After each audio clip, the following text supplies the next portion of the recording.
Welcome to Massive Beers. My name is Matt. We do the beer stuff here.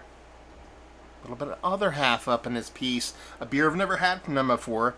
I don't know if this is something that they come out with regularly, but I've never seen it before. It's a little West Coast hopeful goodness in the form of their green flowers. Yeah, it's double dry hopped West Coast India Pale Ale. Picked this up today. It's about a month old. This was canned on the 16th of last month. This is the 23rd of this month, and it looks like it comes out of DC, just because on the bottom of there, you can see it says DC on it. So I assume it's a DC-based product.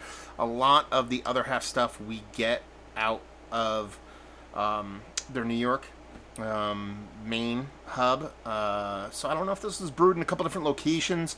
It does have a green tab on it. Someone said recently in one of my reviews that they think that different tabs mean different locations. I don't know if that's true, so for the sake of information getting out there, DC based green flowers, double dry hopped India Pale Ale. We have this coming in at a whopping 6.8%.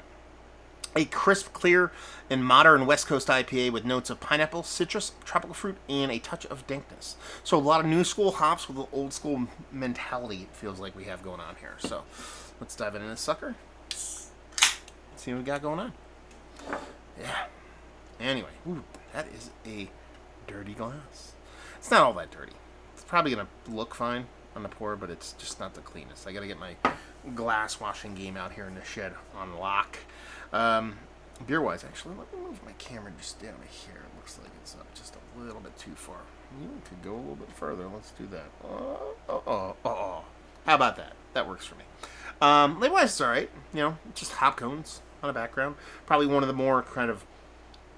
It's other half, you know, it's other half based off the label, but a little more traditional leaning on that. So, as far as the beer goes, that might be the clearest beer I've ever seen come out of other half. Maybe, you know, at least on an IPA tip. You know, a lot of their beers tend to be, you know, hazy variety, but their Pilsners can be quite clear, quite crispy. Their IPAs, even though they've done West Coasty stuff, if it's had a clarity to it, it's been quite a bit darker. So this is just very, very light. Very kind of West Coast pale ale in color, maybe even lighter than that. It comes off more like Kolsch to me. It has this very pretty, almost somewhere in between like a snow globe and effervescent kind of champagne-y kind of carbonation. White as white could be head. Let's see what the nose has.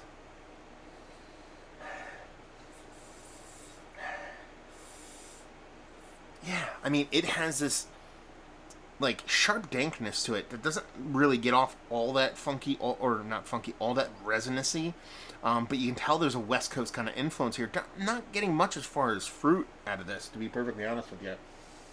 Maybe a soft, kind of like tropical fruity, kind of cantaloupe-y kind of vibe to it. But it really leans with that little prickly kind of rankiness. Weediness, like not weed, smoking weed, almost like that long cutting weediness, and then a soft maltiness comes off very much like IPA to me. Kind of makes sense because the way the kind of body looks, quite clear, and it just has this kind of like lightness to it that makes me think it's going to be ultra chuggable. So not a huge nose on it, 6% and change, has a little bit of West Coast influence, but you don't expect it to be a gigantic nose to begin with. Let's just dive in. Cheers, y'all.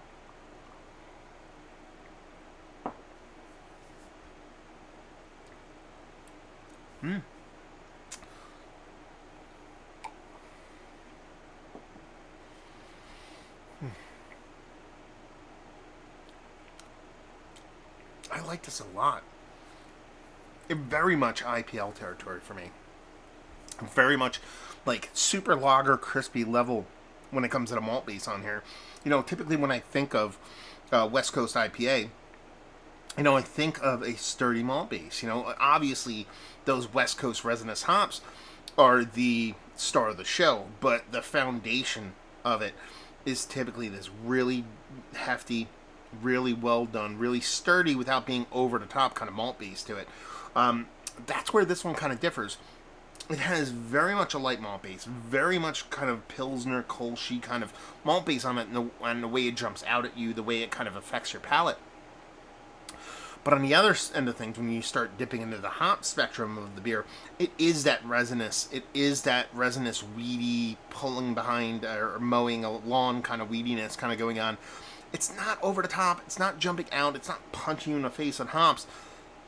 It would get very, very lost. That malt base is a little bit bigger. So I think it's actually a fun kind of combination. The way it kind of works is because, while the hops aren't jumping out at you, since that malt base and the way the beer comes off malt-wise isn't as aggressive, it lets those hops shine through. So the balance between that malt and that hop was very, very kind of in tune.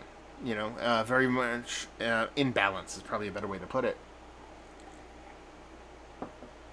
Like, slightly sweet, almost like they did a big Pilsner malt bill with a little bit of two-row, or scratch that, little bit of crystal malt, and then just to kind of give a little chutzpah on top of that. By chutzpah I mean a little bit of sweetness on top of that base Pilsner malt. That's kind of how it comes off to me. On the other end of the spectrum, those hops, like I said, leaning in a resinous, mowing lawn, weedy kind of characteristic, without being over the top, without being overly heavy-handed, and is a very, very drinkable beer. Like, creepily drinkable. Like, it probably drinks closer to, like, a sub 5% beer than that 6 and change. And that's where it kind of leads me into that kind of cold fermented IPL kind of lockery kind of realm, because it is that drinkable. It is that chuggable.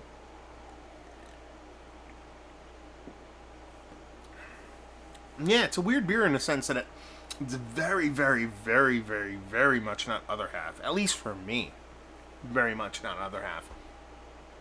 And, not just keep beating a lager horse here, but it's very something I would get from Jack's Abbey. It's from the squeaky cleanliness of the beer, how easily it drinks, how well it is made, but still exhibits some new school variants with that old school kind of sensibility.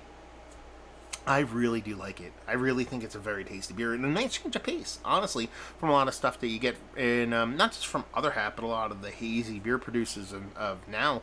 To have something of this kind of makeup from a brewery is predominantly haze driven. Obviously you get a lot of lagers from other half nowadays.